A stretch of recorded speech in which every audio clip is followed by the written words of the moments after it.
সালাবার হাতটা ধরে ফেললেন। হযরতে সালাবা ডাকতে বলতেছে, ওমর ভাই কি হইছে জলদি করে বলো। হযরত ওমর ডাকতে বলে, সালাবা তোমার কপাল কত ভালো, নবী মুহাম্মদ নিজে আমার সাথে যাইতে বলেছে। নবী মুহাম্মদ নিজে এই জবান দিয়ে তোমার নামটা নিয়েছে আর আমাকে বলেছে, এই ওমর যাও আমার প্রান্তীয় সাহাবী সালাবা কলিজার টুকরা আমার দরবারে হাজির করো।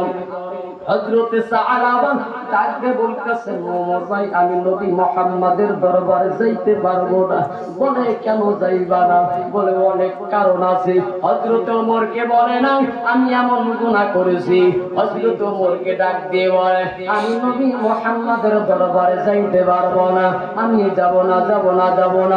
ওমর ডাক দিয়ে বলতেছেন, সালাবা চলো নবী মুহাম্মাদের কাছ থেকে আমিও ওমর ওয়াদা নিয়ে এসেছি, তোমাকে না নিয়ে নবী মুহাম্মাদের দরবারের মধ্যে যাব না। জোরে বলি আল্লাহু আকবার।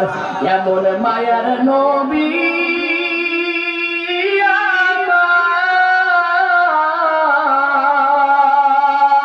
পিতা মাতা নাই রে